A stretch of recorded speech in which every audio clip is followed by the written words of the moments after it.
నమస్తే అరుడ కిచెన్కి స్వాగతం అండి. ఈ రోజులో ఇంతవరకు మన ఛానల్లో ఈ రెసిపీ పెట్టలేదండి.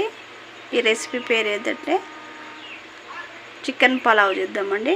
1 kg చికెన్ తోటి చికెన్ పలావ్ ఎలా చేసుకుందామో చూద్దామండి. సింపుల్గా త్వరగా అయిపోద్దండి. చూద్దాం.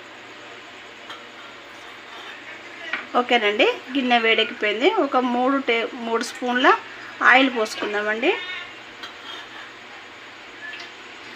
ఆయిల్ వేడెక్కుతుండగానే మనము కొంచెం ఒక 2 టేబుల్ స్పూన్ల నెయ్యి కూడా వేసుకుందామండి.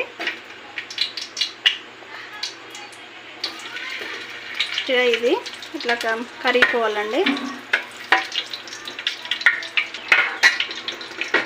ఆయిల్ వేడెక్కిన తర్వాత వెంటనే మసాలాలు వేసుకోవాలండి.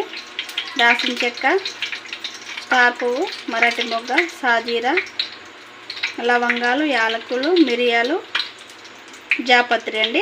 ఇవి వేసుకుందాం. ఆయిల్ వేడెక్కిపోయిందండి, వేసేసుకుందాం. అన్నీ ఒకటేసారి వేసుకుందాం. ఇవి మంచిగా ఫ్రై అయిపోయినాయండి. ఇప్పుడు ఆనియన్స్ వేసుకుందామండి. ఒక 3 ఆనియన్స్ కట్ చేసుకొని వేసుకోవాలండి. సన్నగా తరుక్కొని వేసుకోవాలండి. ఇది మంచిగా బ్రౌన్ కలర్ వచ్చేదాకా మనం ఫ్రై చేసుకుందామండి. ఆనియన్ ఫ్రై కావనికండి మనం సాల్ట్ వేసుకుందామండి. 2 టేబుల్ స్పూన్లు వేసుకుందాం. కలిపేద్దామండి. చక్కగా కలుపుకోవాలి.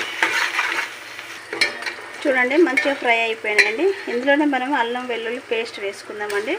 ఒక 2 స్పూన్ల అల్లం వెల్లుల్లి పేస్ట్ వేసుకుందామండి. ఇది కూడా ఫ్రై కావాలి. పచ్చివాసన పోయేదాకా ఫ్రై చేసుకుందాం. ఇది కూడా అల్లం వెల్లుల్లి కూడా మంచిగా ఫ్రై అయిపోయిందండి. మంచి స్మెల్ వస్తుంది. ఇందులోనే మనము కడిగి పెట్టుకున్న చికెన్ కూడా వేసేసుకుందామండి.